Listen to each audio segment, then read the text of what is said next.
கட்டுப்படியான விலையில் கிடைக்கவில்லை. போராடுவோம் போராடுவோம்.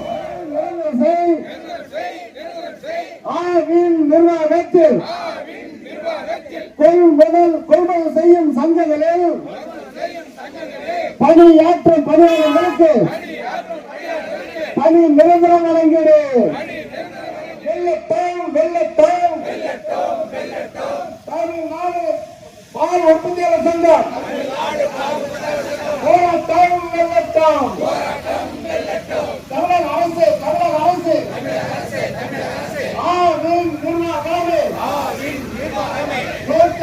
உயர்த்த வேண்டும் உற்பத்தி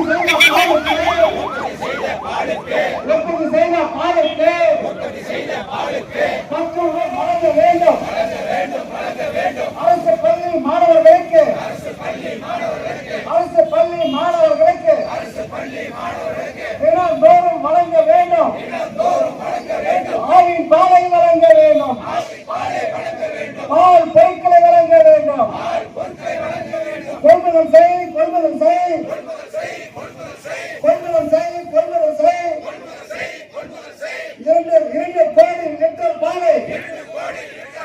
இரண்டு கோடி லிட்டர் பாலை தினந்தோறும் கொள்முதல் செய். வழங்கிடே மானிய விலை தீவிர நெத்தை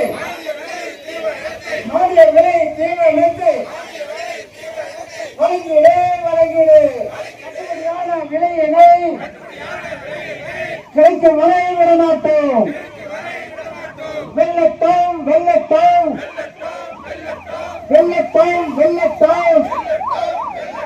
பால் உற்பத்தியாளர் போராட்டம். விலை கேட்டு போராட்டம். வெள்ளத்தோம் சிறக்கட்டும். தமிழக அரசு ஆவின் நிர்வாக வேண்டும்.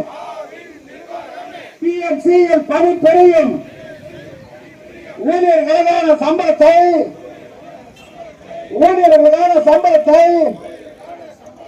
வாகனத்தின் வாடகையை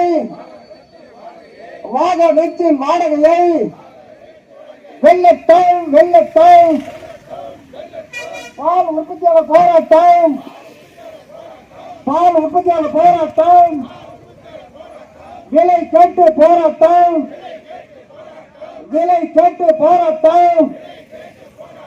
வெள்ளத்தோம் போராடுவோம். ஒன்று திரட்டுவோம். நாடு பால் உற்பத்தியாளர் சங்கம் வாங்கியவே அனைத்து தோழர்களுக்கும் மீண்டும் ஒருவரை வாழ்த்துக்களை தெரிவித்துக் கொள்கிறேன். கடந்த முறை நாம் இங்கே ஆர்ப்பாட்டம் நடத்திய பொழுது தர்மபுரியினுடைய ஒட்டுமொத்தமான ஆவின் கொள்முதல் என்பது 90,000 லிட்டராக இருந்தது. தற்போது கிட்டத்தட்ட 1,70,70,000 லிட்டர் என்பது கொள்முதல் செய்யப்படுகிறது. இந்த கொள்முதலுக்கு இந்த அளவுக்கு கொள்முதல் கிடைப்பதற்கான ஆதாரத்தை ஏற்படுத்திய ஆரம்ப சங்க பணியாளர்கள், பால் உற்பத்தியாளர்கள், ஆவினுடைய பொதுமேலாளர் டிஆர் உள்ளிட்ட அனைத்து துறை அதிகாரிகளுக்கும் பால் உற்பத்தியாளர் சங்கத்தின் சார்பிலே வாழ்த்துக்களையும் பாராட்டுகளையும். தமிழ்நாடு பால் உற்பத்தியாளர் சங்கத்தை பொறுத்தவரையிலும் ஒருவரும் ஆவின் நிர்வாகம் வலுப்படுத்தப்பட வேண்டும். தனியார் நிர்வாகங்களுக்கு பதிலாக ஆவின் நிர்வாகம் வலுப்படுத்தப்பட வேண்டும். ஏனென்று சொன்னால் கடந்த காலத்தில் கொரோனா பாதிக்கப்பட்ட பொழுது தனியார் நிறுவனங்கள் எல்லாம் ஒட்டுமொத்தமாக மூடிவிட்டு போய்விட்டார்கள். அன்றைக்கு ஆவின் நிறுவனம் தான் நம்முடைய பால் உற்பத்தியாளர் சங்கத்தினுடைய மொத்த பால் உற்பத்தியாளர்களுடைய மொத்த பாலை கொள்முதல் செய்து 40 லட்சம் லிட்டர் அளவுக்கு பால் கொள்முதல் என்பதை எடுத்துக்கொண்டார். இன்றைக்கு சமீபத்தில் கடந்த ஆண்டு நம்முடைய பாலுக்கான விலை உயர்வு 35 அறிவித்த பொழுது 6 ரூபாய், 8 ரூபாய், 10 ரூபாய் வரையிலும் தனியார் நிறுவனங்கள் கூட்டி கொடுத்தார்கள். ஒரு பகுதி பால் உற்பத்தியாளர்கள் தனியாருக்கு பால் கொடுக்க ஆரம்பித்தார்கள். ஆனால் இன்றைக்கு சர்வதேச மார்க்கெட்டில் பால் அதனுடைய ஊபர்களுடைய விலை குறைந்ததனுடைய விளைவாக தனியார் நிறுவனங்கள் தங்களுடைய ஆலைகளை மூடிவிட்டு சென்றுவிட்ட சூழலில் ஆரம்ப சொசைட்டிகளை கொள்முதல் செய்யக்கூடிய இடங்களில் கைவிட்டு சென்ற இடங்களில் இன்றைக்கு ஆவின் நிறுவனத்துக்கு தான் நம்முடைய பால் உற்பத்தியாளர்கள் பாலை கொடுக்கிறார்கள். 26 லட்சம் லிட்டர் என்பது மாநில அளவிலான கொள்முதல் இருக்கிற சூழலில் இன்னைக்கு கிட்டத்தட்ட 37 லட்சம் லிட்டர் அளவுக்கு தமிழகம் முழுவதும் ஆவின் மூலம் கொள்முதல் செய்யப்படுகிறது. அதற்கான ஏற்பாடு இன்னைக்கு ஆவின் நிறுவனத்தின் மூலமாக இருக்கிறது. ஆகவே நான் சொன்ன ஆவினை வலுப்படுத்துவதுதான் இன்றைக்கு பால் உற்பத்தியாளருடைய நலன்களை பாதுகாக்க முடியும் என்பதை தெளிவுபடுத்தி வருகிறோம். அதே நேரத்தில் ஒரு தரமான பாலை என்ன சொன்னீங்கன்னா, நீங்க எங்க ஆவினோட பால் ஃப்ரீசர்ல எடுத்து கொண்டு வச்சா 4 நாளைக்கு தாங்கும். ஆனால் தனியாருடைய பாலை எடுத்து கொண்டு போய் ஃப்ரீசர்ல வச்சீங்கன்னா 20 நாள் 30 நாள் ஆனாலும் பால் கிடையாது. அப்படின்னா அந்த அளவுக்கு கெமிக்கல் கலந்து வேறு பவுடர் எல்லாம் கலந்து பால் திக்கா வருவதற்கான ஏற்பாடுகளும் கலப்படம் செய்து கொள்ளக்கூடிய சூழல் என்பது தனியார் பாலில் இருக்கிறது.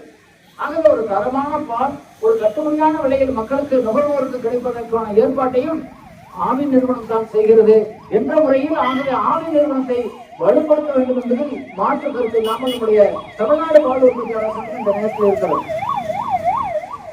ஆனால் அதே நேரத்தில் என்ன சொன்னா, இந்த பால் கொள்முதல் செய்யப்படுவதற்கு ஆரம்ப சங்க பணியாளர்களாக இருக்கக்கூடிய பால் சொசைட்டியுடைய செக்ரட்டரி மற்றும் டிஎம்சியில் பணிபுரியக்கூடியவர்கள் போன்ற இந்த பணியாளர்களுடைய கடுமையான முயற்சியும் ஒத்துழைப்பும் இருக்க காரணத்தினால்தான் இன்றைக்கு பால் கூடுதலான பால் என்பது இந்த நிறுவனத்துக்கு வந்து கொண்டிருக்கிறது. ஆகவே அந்த பணியாளருடைய நலன்கள் பாதுகாக்கப்பட வேண்டும் என்பதிலே நாங்கள் வலுவான கோரிக்கை முன்வைக்கிறோம். எங்களுடைய கோரிக்கையினுடைய ஒரு பகுதியாக 2வது கோரிக்கையை ஆரம்ப சங்க பணியாளர்களுக்கு சம்பள உயர்வு பணி பாதுகாப்பு வழங்க வேண்டும் என்று வலியுறுத்துகிறோம். அவர்கள் சமீபத்தில் என்ன சொன்னீங்கன்னா, மாநில அளவில் கமிஷனர் சில அறிவிப்புகளை வெளியிட்டிருக்கிறார். அந்த பால் எவ்வளவு கொள்முதல் செய்யப்பட்டால் எவ்வளவு விலை கொடுக்கப்படலாம் என்ற ஒரு அறிவிப்பு வந்திருக்கிறது. அது எந்த விதத்திலுமே மேட்ச் ஆகவில்லை, பொருந்தவில்லை. ஆகவே அது மறுபரிசீலனை செய்யப்பட வேண்டும் என்று நாங்கள் வலியுறுத்துகிறோம். அதே போல இந்த பணியாளர்கள் நிரந்தரம் செய்யப்பட வேண்டும். 30 வருஷம் 40 வருஷம் இருந்தால் கூட அவர்களுக்கு எந்த விதமான பணி நிரந்தரம் அல்ல, சம்பள உயர்வு கிடையாது. சம்பளத்தை கொடுக்கிற பொழுது நாம் என்ன சொல்றோம், மார்ஜின் தொகையை ₹1.25 ஆரம்ப சொசைட்டிக்கு வழங்குகிற பொழுது அதை 50 பைசா கூட்டி ₹1.75 மார்ஜின் தொகையாக கொடுப்பதன் மூலம் ஆரம்ப சங்கங்களை பலப்படுத்த முடியும். லோக்கல் சேல்ஸுக்கு அனுமதிக்கணும். நீங்க வாங்கி அதுல லோக்கல் சேல்ஸ் கிடைக்கக்கூடிய காசு, அதே போல மார்ஜின் தொகையில் கூடுதலாக கிடைக்கக்கூடிய காசு, இதையெல்லாம் கொண்டுதான் ஆரம்ப சங்கங்கள் இன்றைக்கு பயணிக்கிறது.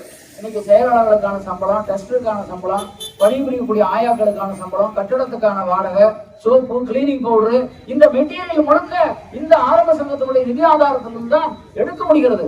ஆகவே அது மட்டுமல்ல, மீதம் இருக்கக்கூடிய தொகை பால் உற்பத்தியாளர்களுக்கு போனஸாக வழங்கப்படுகிறது.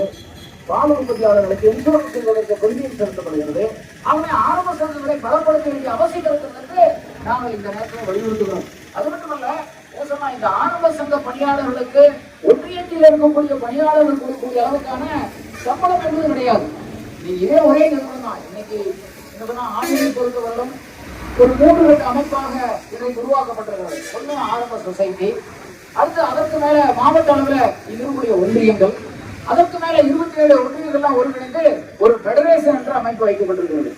இந்த ஆரம்ப சொசைட்டிகள் இந்த ஆவி நிறுவனத்தை பொறுத்தவரைக்கும் ஒரு கூட்டுறவு நிறுவனமாக செயல்படுகிறது. இது நம்முடைய நிறுவனம், இது அரசாங்கத்துடைய நிறுவனம் அல்ல. விவசாயிகள் நாம சேர்ந்து நமக்கென்று ஒரு கூட்டுறவு அமைப்பை உருவாக்கி வச்சிருக்கிறோம். நமக்கென்று சில பணியாளர்களை வைத்திருக்கிறோம். நாம இந்த நிறுவனத்தை நடத்துகிறோம், பாலை விற்பனை செய்கிறோம். இதில் வரக்கூடிய பகுதி வருமானத்தை ஒரு பகுதி பணியாளர்களுக்கு சம்பளம் கொடுக்கிறோம். நாம் அதில் லாபம் எடுத்துக் கொள்கிறோம். மறுபுறம் நமக்காகவே என்ன சொன்னா, நமக்கான டைரக்டர் தலைவர்கள் நாம் தேர்வு செய்து கொள்கிறோம். ஒரு கூட்டுறவு அமைப்புல செயல்படுகிறோம். நாம் முறையாக கூட்டுறவு அமைப்புகளில் செயல்படுகிறோம் என்பதை கண்காணிப்பதற்காக அரசாங்கம் போன்ற அதிகாரிகள் வைத்திருக்கிறாங்க. ஆனால் மேல்மட்டத்தில் பெடரேஷனை பொறுத்தவர்களும் அது ஒரு வியாபாரம் செய்யக்கூடிய லிமிடெட் கம்பெனியாக மாற்றப்பட்டிருக்கிறது. நீங்க புரிந்து கொள்ளணும், ஆரம்ப அடிப்படையில கூட்டுறவு அமைப்பாகவும் அதே நேரத்தில் ஒரு லிமிடெட் கம்பெனியாகவும் மாற்றப்பட்டு அது மார்க்கெட்டிங் என்பது நடைபெற்று வருகிறது. ஆகவே தான் நாம் சொல்ல விரும்புகிறோம், இந்த ஒன்றியத்தில் இருக்கக்கூடிய பணியாளர்களுக்கு வழங்குவது போல சம்பள உயர்வு ஆரம்ப சங்க பணியாளர்களுக்கு வழங்க வேண்டும். ஒரு பாதி சம்பளத்தை நம்ம ஆரம்ப சொசைட்டியில் கொடுத்தா நீங்க ஒரு பாதி சம்பளத்தை நீங்க ஒன்றியங்கள் வழங்கப்பட வேண்டும். மாலுக்கான கட்டுப்படியான விலை என்பது கிடைக்கல. 2007, 2008, 2009 தொடர்ச்சியாக விலை உயர்வு என்பது அரசு என்பது அறிவித்தது. நீங்க பாத்தீங்கன்னா முதல்ல பாத்தீங்கன்னா 2006 ₹1.50, 2007 ₹1, 2008 ₹1. இந்த 3 ஆண்டு காலம் கலைஞர் அன்னைக்கு முதலமைச்சராக இருந்த காலம். பின்னாடி பாத்தீங்கன்னா வானிலை உயர்வு கிடைக்காம 2011 பாத்தீங்கன்னா ஒரு 7 நாள் பாதுகாப்பு போராட்டம் உங்களுக்கு எல்லாம் நினைவிருக்கும். அந்த பாதுகாப்பு போராட்டத்துக்கு பிறகு ஒரு ₹2 உயர்வு என்பது கிடைக்கப்பட்டது. பிறகு பாத்தீங்கன்னா ஒண்ணு சொன்னா 2021 வருடம் விளையாட்டம் வந்தது இடையில வந்து சொன்னீங்கன்னா 9 வருடம் இடைப்பட்ட காலத்துல விளையாட்டம் வந்தது கிடைக்காது. பிறகு ஜெயலலிதாவுடைய அதிமுக அரசாங்கம் இருந்தபோது மாட்டுப்பாலுக்கு 6 ரூபாயும் பஸ் என்ன சொன்னா எருமை பாலுக்கு 10 ரூபாய் வரை கிடைக்கும். 26 ரூபாய்க்கு 32 ரூபாயும் என்ன சொன்னீங்கன்னா எருமைப்பால் வந்து 31 இருந்து 41 என்ற உயர்வு கிடைத்தது. ஆனால் அப்போ நம்ம ஒரு கோரிக்கையில் வெற்றி பெற்றோம். என்னன்னு சொன்னா ஏற்கனவே கொள்முதல் செய்யக்கூடிய பாலுக்கு 8.5 எஸ்என்எஃப்பும் 4.5 ஃபேக்ட் கொழுப்பு சத்து இருக்கக்கூடிய 8 அளவுக்கு தரம் நிர்ணயம் பண்ணியிருந்தாங்க. முதலாக எம்ஜிஆர் பால் சொசைட்டி துவங்கிய காலத்துல அன்னைக்கு ஒரு தரமான பால் வரணும், சர்வதேச அளவுல பாலுடைய தரம் இருக்க வேண்டும் என்று சொல்லி 8.5 4.5 வைத்தார்கள். எங்கேயுமே அந்த அளவுக்கு பால் வர்றதில்லை. அப்ப நாம் அதை வலியுறுத்தணும், மாற்ற வேண்டும் என்று வலியுறுத்தணும். அப்பதான் சொன்னாங்கன்னா அன்னைக்கு மூத்த அமைச்சராக இருந்த இவர் வந்து சொன்னா ஆற்காடு வீராசாமி, அன்னைக்கு பால்வளத்துறை அமைச்சராக இருந்த நாகப்பட்டினம் சேர்ந்த மதிவான இவங்க அமைச்சர்கள் 4 செய்கிறே எட்ட முடியவில்லை என்று சொன்னார்கள்.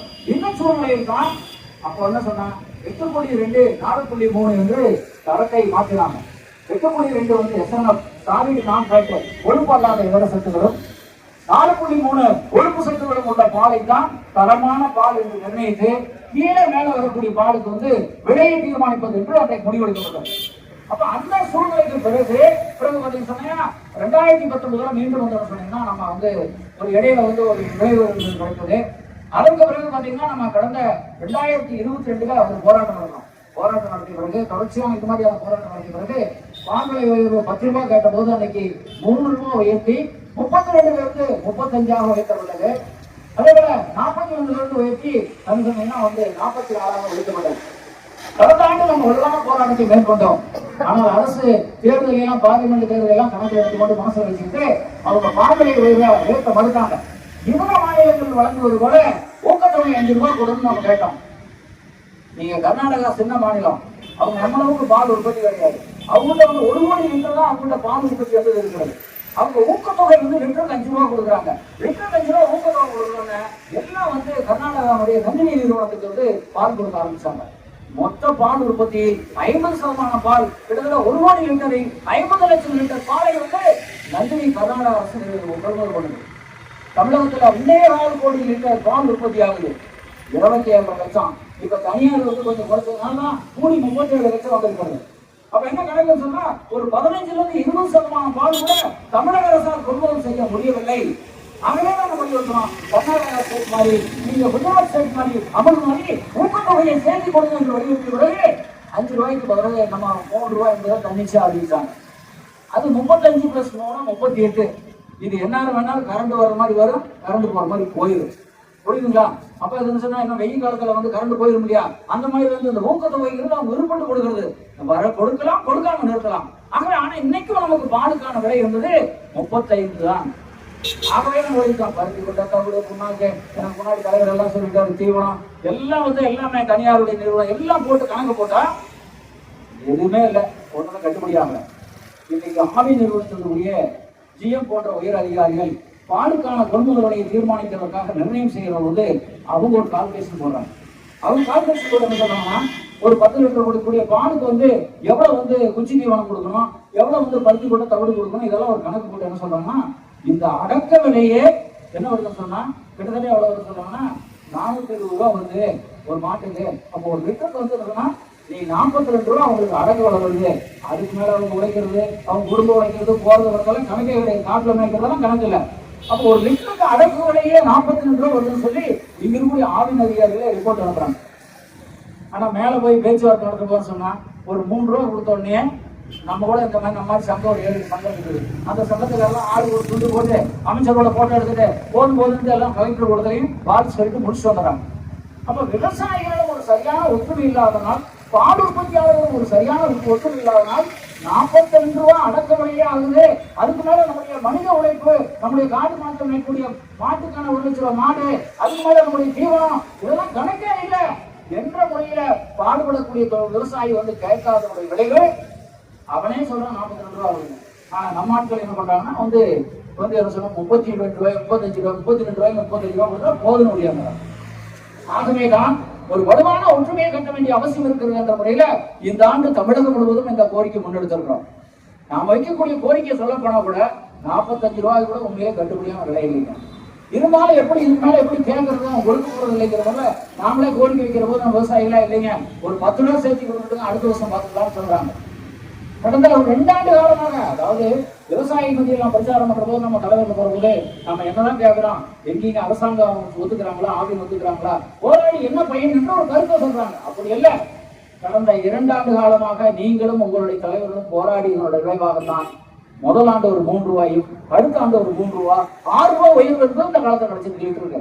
இது மேலும் மேலும் தொடர்ச்சியான போராட்டமாக முன்னெடுக்கிற பொழுது அது கூடுதலாக மாற்ற முடியும்.